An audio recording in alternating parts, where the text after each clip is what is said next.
भारत में बंधु भाव कैसे निर्माण हो, ये सरकार की भी जिम्मेदारी है और हम आम भारतीय नागरिकों की भी जिम्मेदारी है।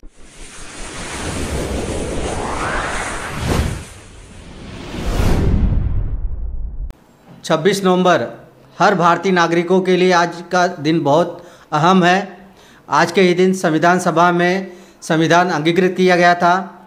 संविधान यही संविधान है जो हमें भारत देश में आज़ाद नागरिक के रहने की भावना एहसास कराता है। संविधान के मौलिक अधिकार से हमारी ढाल बनकर हमें हक अधिकार दिलाते हैं। वहीं संविधान के कर्तव्यों से हमें एक जिम्मेदारी भी का एहसास भी दिलाया जाता है। तो आज 26 नवंबर संविधान दिवस है, तो हमारे साथ हैं एडवोकेट दिनेश राजभर जी। तो उनसे चर्चा करेंगे संविधान के बारे में और कुछ कानूनी जो प्रतिक्रियाएं होती हैं उनका विचार चाहेंगे इस संविधान दिवस पे। तो हमारे साथ हैं एडवोकेट दिनेश राजभर जी। दिनेश राजभर जी, हमारे यूट्यूब चैनल राजभर एक्सप्रेस में आपका स्वागत है। धन्यवाद, नमस्कार। सभी लोगों को संविधान दिवस की हार्दिक हार्दिक बधाई। सर, हम ये जानना चाहते हैं कि आज 26 नवंबर संविधान दिवस मनाया जाता है, तो ये संविधान दिवस क्यों मनाया जाता है? भारतीय इतिहास में भारतीय संविधान को लेकर तीन एक अहम दिवस हैं। 15 अगस्त इंडिपेंडेंस डे के रूप में मनाया जाता है। 26 जनवरी 1950 को हमारा संविधान लागू हुआ था, तो 26 जनवरी 1950 हमारा गणतंत्र दिवस है। लेकिन 26 जनवरी 1950 को संविधान लागू होने से पहले संविधान सभा ने 26 नवंबर 1949 में भारतीय संविधान को अंगीकृत किया, स्वीकृत किया भारतीय नागरिकों की तरफ से, क्योंकि संविधान सभा में हमारे भारतीय नागरिकों के प्रतिनिधि जो थे वो संविधान सभा में थे। तो we the people of India, अर्थात हम भारतीय लोग इस संविधान को स्वीकृत करते हैं, अंगीकृत करते हैं। वो 26 नवंबर 1949 को भारतीय संविधान सभा में हुआ और इसलिए संविधान उस दिन अस्तित्व में आ गया पूरी तरह से। इसलिए 26 नवंबर 1949 को संविधान दिन मानते हुए हम लोग हर साल 26 नवंबर को संविधान दिवस मनाया जाता है। जैसे कहा जाता है समता, स्वतंत्रता, बंधुत्व, न्याय। समता से मतलब समानता, समानता से मतलब हम पूछना चाहिए आरक्षण। कुछ विरोधी तत्व इसका गलत फ़ायदा उठाते हैं। समता से मतलब बराबरी होनी चाहिए, आरक्षण में बराबरी मिलनी चाहिए, लेकिन कुछ विरोधी तत्व इसका गलत फ़ायदा उठाते हैं। इसके बारे में आपका क्या कहना है? आपने समता, स्वतंत्रता, बंधुत्व की बात की। ऐसा है कि भारतीय संविधान, दरअसल संविधान अगर कहा जाए तो कानून है, फंडामेंटल कानून, मूलभूत कानून है, जिस कानून के आधार पे देश के बाकी कानून बनते हैं। भारतीय संविधान जो है, भारतीय संविधान सिर्फ कानून नहीं है, वो कानूनी दस्तावेज तो है, कानून है, लेकिन भारतीय संविधान, डॉक्टर बाबा साहेब आम्बेडकर ने जब भारतीय संविधान दिया है तो उन्होंने हमारे देश में भारत की संस्कृति, सामाजिक रूप से, सांस्कृतिक रूप से भारत में काफ़ी सामाजिक संघर्ष हुए हैं। इन तमाम संघर्षों के, सामाजिक संघर्षों के जो भी निचोड़ हैं या उन सामाजिक संघर्ष किन कारणों से हुए, उन सामाजिक संघर्षों के पीछे क्या वजह थी, उनसे क्या अपेक्षाएं थी उन संघर्षों के कारण, तो उन सारी अपेक्षाओं को निरूपित किया है भारतीय संविधान के जरिए। उसी में समता, स्वतंत्रता, बंधुत्व और न्याय भी है। ये भारत में सामाजिक व्यवस्था ऐसी रही है जिसके कारण इस देश के लोगों को, इस देश की तमाम जातिवाद के कारण कह लीजिए, वर्णवाद के कारण कह लीजिए, ऐसी सामाजिक व्यवस्था रही है जिसके कारण व्यक्ति विशेष के लोगों का, एक वर्ग विशेष के लोगों का व्यक्तिगत मानसिक तौर पर विकास नहीं होने दिया गया, सामाजिक रूप से उन्हें पिछाड़ा गया, उन्हें अवसर की समानता नहीं मिलती थी। इन सब चीज़ों को देखते हुए भारतीय संविधान को जब दिया बाबा साहेब आम्बेडकर ने या हमारी संविधान सभा ने जब उसे पारित किया और अंगीकृत किया, तो हमारे भारतीय संविधान के ये 3-4 जो हैं वो मूल तत्व हैं, समता, स्वतंत्रता, बंधुत्व और न्याय। यानी न्याय की जब बात करते हैं तो हर स्तर के न्याय की बात है, हर व्यक्ति के न्याय की बात है। समता की बात करते हैं तो वो हर व्यक्ति को समान अवसर मिलना चाहिए, उसकी बात है। ये हमारा भारतीय संविधान उसकी गारंटी देता है। अब जहाँ तक आपने आरक्षण की बात को जोड़ा, तो आरक्षण को कुछ आरक्षण विरोधी तत्व जो हैं समानता के अधिकार से जोड़कर उसको कॉन्ट्राडिक्ट करने की कोशिश कर सकते हैं, करते हैं, लेकिन ये तो न्यायिक प्रक्रियाओं से गुजरी हुई चीज़ें हैं। कानूनी तौर पे कोर्टों में कई केसेस फाइल भी हुए हैं और फेल भी हुए हैं आरक्षण के विरोध में।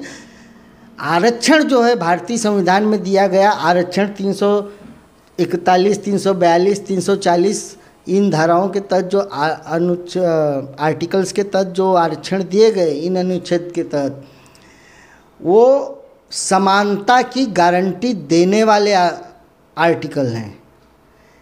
जहां हम जब कहते हैं कि समानता का, समता का और न्याय की बात है, तो ये 340, 341, 342 ये आर्टिकल जो हैं वो न्याय सम्मत हैं और न्याय देने के लिए हैं, समानता का अवसर प्रदान करने के लिए हैं। भारतीय संविधान में आरक्षण की व्यवस्था की गई, जो सामाजिक तबका पिछड़ा गया था सोशियली, उस सामाजिक तबके को पीछे से आगे लाने के लिए उन्हें अवसर दिया गया, उनको अवसर मिले, इसकी व्यवस्था की गई है। ऐसा नहीं कहा गया है कि फलानी कास्ट के लोगों को कुछ नहीं दिया जाएगा, लेकिन इस वर्ग विशेष को आगे पुशअप किया जाएगा। जो भी दबा कुचला समाज है उसको पुशअप करने का ये देश के कानून की, देश की व्यवस्था की आवश्यकता है और उसका कर्तव्य है कि उसने वो करना चाहिए। जो पीछे है उसको कैसे आगे किया जाए, ये देश के लोगों का कर्तव्य बनता है। इसलिए भारतीय संविधान ने उसकी व्यवस्था कर दिया कि हमारे देश की शासन सत्ता चलाने वाले लोग जाने अनजाने, जानबूझकर भी और अनजाने में भी जो समाज का पिछड़ा तबका है उसे पीछे न छोड़ दें, बल्कि उनको आगे पुशअप करने के लिए वो लोग मजबूर रहें। लेकिन सर, जो आप बोल रहे हैं कि पिछड़े लोगों को आगे लाना, क्या ये हो पा रहा है कि नहीं हो पा रहा है? जो पिछड़े लोग हैं जो उनको आगे आना। अब ऐसा है कि भारतीय संविधान, जैसे मैंने कहा ना, तो एक लिखी किताब है, समझ लीजिए, कानूनी दस्तावेज है। जैसे हमने कहा हमारे महापुरुषों के संघर्षों का नतीजा है, लेकिन वो जो भी है वो तो एक वर्ड है ना, किताबों में लिखी हुई चीज़ें हैं। जो शासन सत्ता में बैठी हुई ताकतें हैं, वो तो उनका मूलभूत कर्तव्य है ना कि वो संविधान में जो चीज़ लिखी गई है उसका इम्प्लीमेंटेशन करें। लेकिन जैसे कहा कि कई स्टेटस को मेंटेन करने वाले लोग हैं, वो जब तक शासन सत्ता में रहेंगे तो संविधान आपका पूरी तरह से लागू नहीं होगा। आज आज़ादी का हम अमृत महोत्सव मना रहे हैं, लेकिन इस अमृत महोत्सवी वर्ष में हमने ये भी देखा है कि हमारा देश कृषि प्रधान देश होते हुए भी लगभग 1 साल तक किसानों को देश की राजधानी के बॉर्डर पर लगभग 1 साल तक उन्हें अनशन करके धरना प्रदर्शन करते हुए बैठना पड़ा। एक कृषि प्रधान देश के लिए ये एक तरह से शर्म की बात होती है, लेकिन हुआ, ये हकीकत है। इसमें जीत किसकी हुई, सरकार की हुई कि किसानों की हुई? अब जीत तो आने वाला वक्त बताएगा कि सरकार ने चुनावी माहौल को देखते हुए अपना कदम पीछे लिया है, वो एक स्टेप है। अगर सरकार की नीयत वास्तव में सही होगी तो तोड़ मरोड़ कर फिर से नए बिल नहीं लाएगी। मतलब आपका कहने का मतलब है सरकार, अभी इलेक्शन होने वाले हैं, चुनाव होने वाले हैं, जिसकी वजह से आज 1 साल से किसान जो धरने पे बैठे थे, उन्हें सरकार के ही लोग उन्हें मवाली, आतंकवादी, खालिस्तानी बोल रहे थे, और अचानक से हमारे देश के यशस्वी प्रधानमंत्री नरेंद्र मोदी जी ने उस बिल को 3 काले बिल को वापस लिया। तो इसमें आने वाले चुनाव को देखते हुए लिया है, ना कि किसानों के हित के बारे में सोचा उन्होंने। हाँ, बेसिक तौर पे तो आज जो परिदृश्य सामने है उस परिदृश्य को देखकर, परिस्थितियों को देखकर तो ये आसानी से कहा जा सकता है कि एक किसानों को देखते हुए फैसला नहीं है या देश को देखते हुए फैसला नहीं है, बल्कि ये चुनाव को देखते हुए ये फैसला है। बात हम राजनीतिक उस धारा में नहीं जाते हैं। मेरे कहने का जो मतलब था कि आपने जैसे कहा था कि संविधान की बात है, कि संविधान है फिर भी हमारे विकास की बात है, तो मैं उसके उदाहरण के तौर पे कहा कि भाई एक आपके पास ये उदाहरण है, तो दूसरी तरफ एक दूसरा उदाहरण आपको मैं बताता हूँ कि भारतीय संविधान में आर्टिकल 340 के तहत अदर बैकवर्ड क्लास को पहचानने के लिए, ओबीसी, हाँ, अदर बैकवर्ड क्लास अर्थात अन्य पिछड़ा वर्ग को पहचानने के लिए कमीशन बनाने की बात की गई थी और उसको आरक्षण या उसके समुचित विकास के लिए व्यवस्था करने का प्रावधान हमारे भारतीय संविधान ने करके रखा था। भारतीय संविधान लागू हुआ 26 जनवरी 1950 से। 26 नवंबर 1949 को अंगीकृत किया गया, 26 नवंबर को अंगीकृत किया गया, 26 जनवरी 1950 में लागू हुआ। और आप समझिए कि मंडल कमीशन कब बना? मंडल कमीशन बना लगभग 1979 में। मंडल कमीशन ने अपनी रिपोर्ट दे दी सरकार को। सरकार चाहे जो भी सरकार रही उस समय, किसी भी पार्टी की रही हो, किसी भी नेता की रही हो, मैं ये बात बताने की कोशिश कर रहा हूँ कि भारतीय संविधान में लिखे शब्द अपने आप नहीं चलेंगे या अपने आप काम नहीं करेंगे, बल्कि वो तो दिशा निर्देश हैं सरकारों को कैसे काम करना चाहिए, कि हर वर्ग के लिए किस तरह से, हर वर्ग की सामाजिक सुरक्षा, हर वर्ग के अधिकार, हर वर्ग के साथ न्याय, और देश में बंधु भाव पैदा करने के लिए काम करे, किस तरह से सरकार, उसका दिशा निर्देशन है, उसके अनुसार काम करना चाहिए। लेकिन वही कहा ना कि अन्य पिछड़ा वर्ग को पहचानने के लिए 1950 से 1989-80 तक का समय चला गया और कमीशन ने रिपोर्ट दी। उसके बाद भी 10 साल 12 साल तक मंडल कमीशन की रिपोर्ट ठंडे बस्ते में पड़ी रही। बाद में 1990 के दशक 90 में वो जनता दल की सरकार के समय वो इम्प्लीमेंट हुआ। मतलब 1950 में भारत का संविधान लागू हुआ और 1990 में, मतलब 40 साल, 1990 में ओबीसी के लोगों को 27% का रिजर्वेशन मिला। मतलब ओबीसी के लोगों का हक और अधिकार 40 साल तक मार कर रखा इस देश की शासन व्यवस्था चलाने वाले व्यक्तियों ने, चलाने वाले वर्गों ने। तो भारतीय संविधान को पूरी तरह से इम्प्लीमेंट नहीं किया गया, समय पर इम्प्लीमेंट नहीं किया गया, ये उसका सबसे बड़ा उदाहरण है। तो क्या लगता है कि आने वाले दिनों में जो संविधान है, संविधान के दायरे में भारत सरकार हर पिछड़ों को उनके अधिकार संविधान के प्रारूप देगी? नहीं, देना भारत सरकार का कर्तव्य बनता है, उनकी ड्यूटी बनती है। यानी हर जो किसी भी पार्टी की सरकार हो, किसी भी नेता का सरकार हो, वो वर्ग विशेष के लिए नहीं होता। लेकिन हम और आप हमें इस संविधान ने अपना शासक भी, अपना हमारे ऊपर कौन राज करे, अर्थात ये तो संविधान तो सीधी व्यवस्था है कि भाई जनता का, जनता के लिए, जनता पर शासन। लेकिन जनता का शासन एक जनता के चुने हुए प्रतिनिधियों के माध्यम से ही होता है। सरकार चुने हुए प्रतिनिधियों से बनती है। तो हम अपने प्रतिनिधि कैसे चुनते हैं किस धारा के लोगों को चुनते हैं, उनका इंटेंशन क्या है, वो देखकर हम चुनते हैं कि नहीं, वो हमारे ऊपर डिपेंड करता है।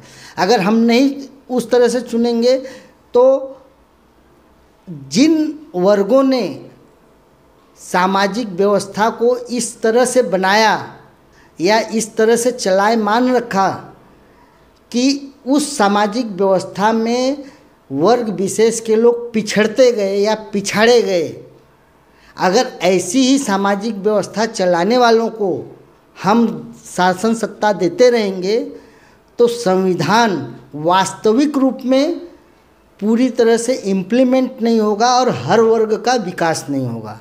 इसका ताज़ा उदाहरण ये है, इसी सरकार का उदाहरण है कि बारंबार ये बातें होती रही हैं कि 27% आरक्षण जो है ओबीसी का, ओबीसी की आबादी अगर मंडल आयोग के समय के अनुसार मानी जाए तो भी उसमें लगभग 52% की आबादी बताई जाती है। 52% की आबादी होने के बाद भी आरक्षण दिया गया है 27%। ये अपने आप में ओबीसी वर्ग के साथ बहुत बड़ा अन्याय है। फिर ओबीसी के अंदर कई जातियां ऐसी हैं जो अत्यधिक पिछड़ी हैं लेकिन उनका रिप्रेजेंटेशन नहीं आ पाता है, तो उसके लिए और क्या व्यवस्था की जा सकती है कि वो पाएँ। और यही बात है ना कि जब आप 27 के बजाय 52 कर देते उनका रिजर्वेशन तो वो भी पा सकते थे, और नहीं पा सकते हैं तो उसके लिए आप क्या व्यवस्था करोगे कि वो भी पा सकें, कि मोस्ट बैकवर्ड क्लास के लोग जो हैं वो भी कैसे उसका पा सकें, तो आप वो व्यवस्था नहीं करते हो। मंडल आयोग ने कहीं क्रीमी लेयर की व्यवस्था नहीं की थी, लेकिन कोर्ट के माध्यम से क्रीमी लेयर आ गया ओबीसी के रिजर्वेशन में। अब आज की तारीख में ओबीसी वर्ग अपनी जगह रह गया। भारत का संविधान कहीं भी आर्थिक आधार पे आरक्षण की बात नहीं करता है पहले, लेकिन इस सरकार ने भारतीय संविधान में संशोधन करके आर्थिक आधार पे आरक्षण की बात लाकर संशोधित करके एक आर्टिकल रख दिया। अब भारतीय संविधान संशोधन की इजाज़त देता है, लेकिन बदलाव हो सकते हैं। हाँ, भारतीय संविधान लिबरल है उस मायने में। भारतीय संविधान कहे ना कि बाबा साहेब आम्बेडकर की दूरदृष्टि काफ़ी रही है कि भाई समाज है, अपनी समय की आवश्यकताओं के अनुसार जो उन्हें बदलाव लगेगा वो करेंगे, यानी किसी को एक फ्रेम में बांध कर रख दो और वो उससे कभी बाहर न जाने पाए, ऐसी चीज़ नहीं रहे। तो वो व्यवस्था रखी गई है भारतीय संविधान में आर्टिकल 368 के अनुसार कि संविधान में अमेंडमेंट किया जा सकता है, लेकिन उसमें एक पूरी व्यवस्था है कि किस तरह से संविधान में संशोधन होंगे। लेकिन अब संशोधन होंगे तो इसका मतलब ये नहीं है कि कोई भी कुछ भी संशोधन कर ले। आपके पास बहुमत है तो आप कोई भी संशोधन कर लीजिए, ऐसे नहीं होता है। संशोधन जो भी होंगे भारतीय संविधान के जो मूल तत्व हैं उनके विरुद्ध नहीं होने चाहिए, सामाजिक हित में होने चाहिए। हाँ, और सामाजिक हित में होने चाहिए। चलते चलते सर आपसे एक ही सवाल पूछेंगे कि आज 26 नवंबर संविधान दिवस है, तो आप आम जनता को क्या संदेश देना चाहते हैं? संविधान दिन पे आम जनता या हम सभी लोगों के लिए जब बात कहेंगे तो जो देश संविधान में जो बंधु भाव की बात कही गई है, न्याय की बात कही गई है, समता की बात कही गई है, स्वतंत्रता की बात की गई है, वो जो तत्व मूलभूत दिए हैं उस तत्व का हम सभी ने अनुपालन करना चाहिए। हमें अपनी स्वतंत्रता के साथ साथ दूसरे की भी स्वतंत्रता का ख्याल रखना चाहिए। हमारे साथ न्याय होना चाहिए और दूसरे के साथ भी न्याय होना चाहिए। हमारे साथ और देश में हम किस तरह से बंधु भाव का निर्माण कर सकें, इस तरह की कोशिश होनी चाहिए।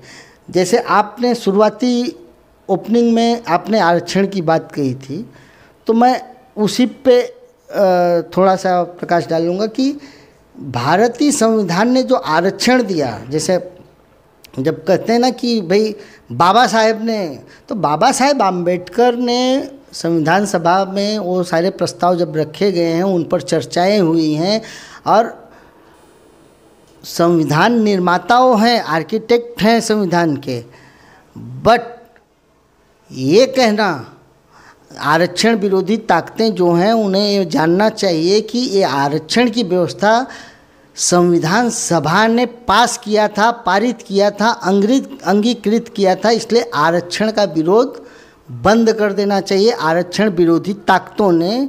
और सरकार ने भी इस बात का ध्यान देना चाहिए कि बाबा साहब आम्बेडकर का सम्मान करना है वास्तव में, तो आरक्षण को एन केन प्रकारेण अपरोक्ष रूप से ख़त्म करने की कोशिश बंद करना चाहिए।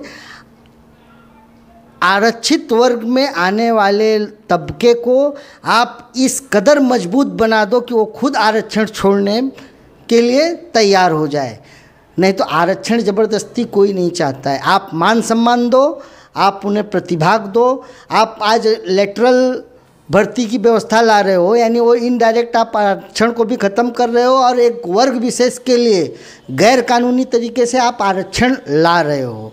तो ऐसी व्यवस्थाएं बंद करके भारत में बंधु भाव कैसे निर्माण हो, ये सरकार की भी जिम्मेदारी है और हम आम भारतीय नागरिकों की भी जिम्मेदारी है। धन्यवाद। बहुत बहुत धन्यवाद सर। राजभर एक्सप्रेस की टीम की तरफ से भी सभी भारतीय देशवासियों को संविधान दिवस की हार्दिक शुभकामनाएं। जय हिंद, जय भारत।